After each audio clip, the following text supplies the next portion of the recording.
Hey Jonathan, it's Souly here. Today is October 29, almost 11 o'clock. The ISS is going to fly over and the astronaut's going to interview a school called Farmwell Station Middle School in Ashburn, Virginia. It's a bunch of space dreamers. It's from grade 4 to grade 8, and the ISS will be passing from northwest west to southeast, and I'll show you a video. I'll show you the pass, if you could see it. I don't know if you could see that. And it's 11 o'clock now. I'm using an overkill antenna. It's on VHF we're concerned with, on 145.8 megahertz. So we're going to try for the satellite right now. Sorry for all this movement. There we go. And we're using a KT-8R receiver, or portable transceiver.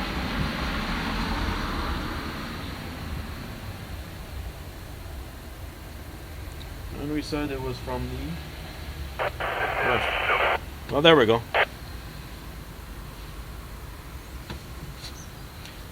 The ISS is just rising over the horizon, so it's too early. We have another few seconds before it actually comes in clear.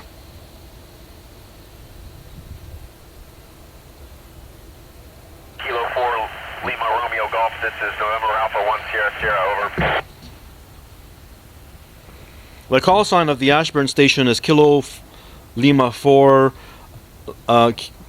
Lima Romeo Golf, and Kilo 4 Lima Romeo Golf, this is November Alpha 1 Sierra Sierra, switching to backup.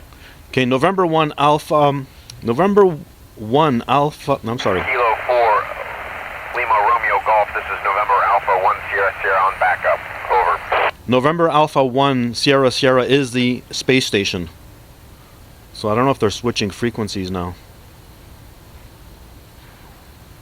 If they're switching frequencies, I don't know where Kilo they're... 4 Lima Romeo Golf, this is November Alpha 1 Sierra Sierra on backup, channel 42.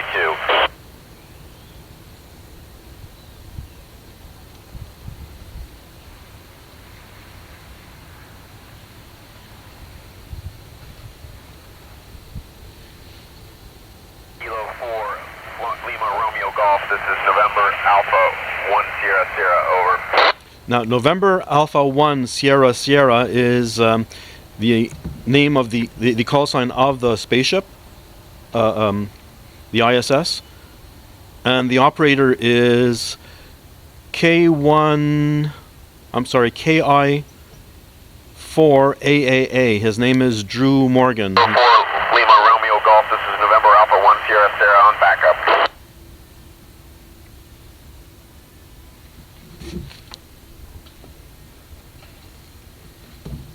Lima Romeo Golf, this is November Alpha 1 Sierra Sierra, I have you very weak on backup.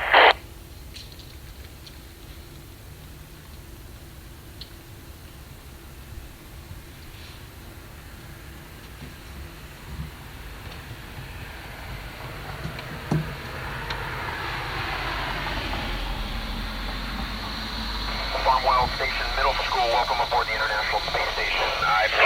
Clear.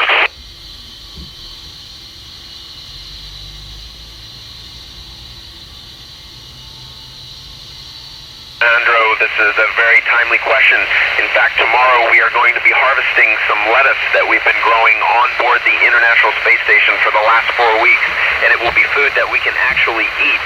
And we've been testing how different lighting conditions and fertilizer can help us to grow plants on board the space station for long-term space voyages out to Mars and beyond.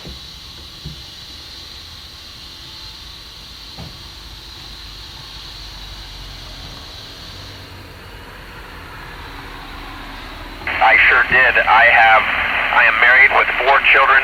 My 4 children are about your age. They range in age from 10th grade down to 3rd grade, and I brought lots lots of pictures of them, and they gave me small items to remind me of them to take with me and take pictures of, and it's just nice to have reminders of home while we're on board the space station.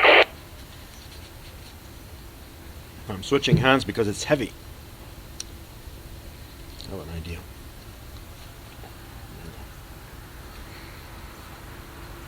I think that they were used to attempt to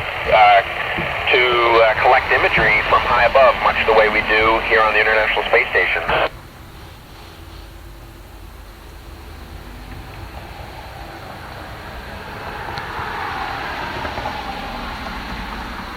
That's a hard question that I don't think I'll be able to answer. I think that it is theoretically possible.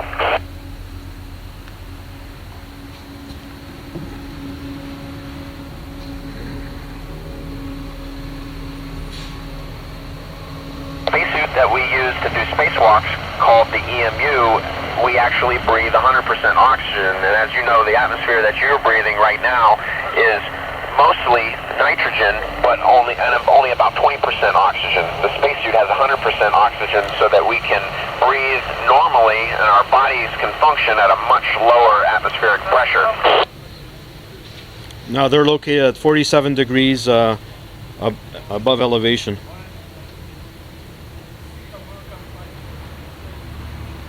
We're constantly evaluating new technologies to make life better and more possible for astronauts on long-term space missions, either on board the International Space Station and eventually longer-term missions to the Moon and to Mars, to understand how we can recycle our water, how we can recycle our carbon dioxide, how we can generate breathing gas like oxygen.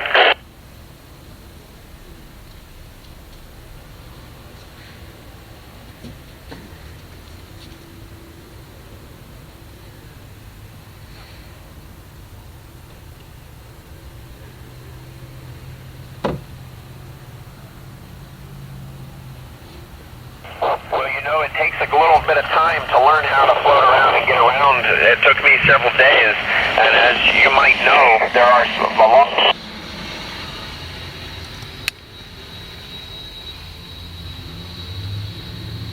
In a direction, you have to make sure that you're pushing the right way. Otherwise, you will, like your question suggests, you'll go the opposite way if you're not careful.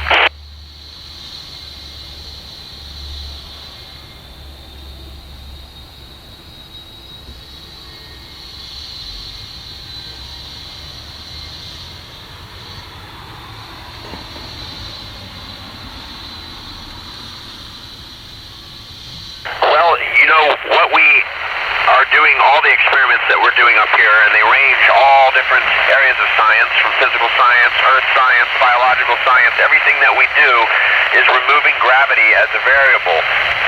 No matter what scientific experiment you conduct on the ground on Earth, you always want to control your variables, and gravity is one that you can't control. So on the International Space Station, anytime we do an experiment up here, we're doing it without, so that introduces new and uncovers new and sometimes unexpected results.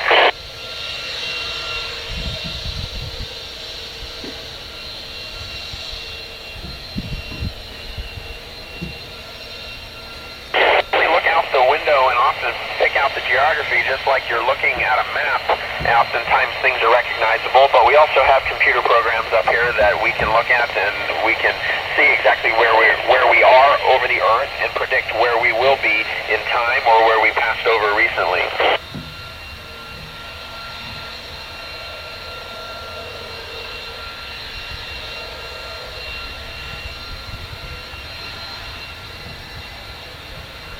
Great question, and related to some of the things that I was mentioning earlier about new technology and improving our environment on board the International Space Station.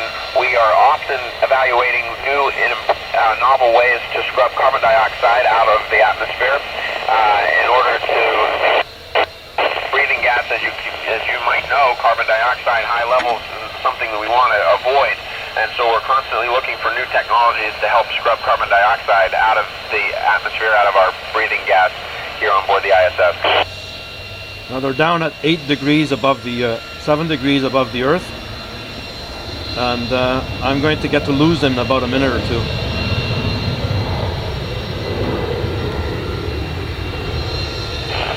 Well, we are doing all sorts of different science experiments up here.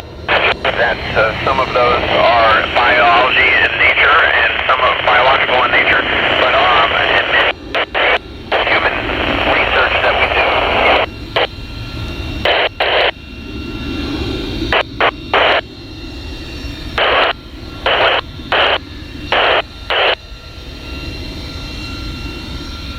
Well, I think that's it. I lost them. So I hope that you enjoyed that. Well, so that's it, Jonathan.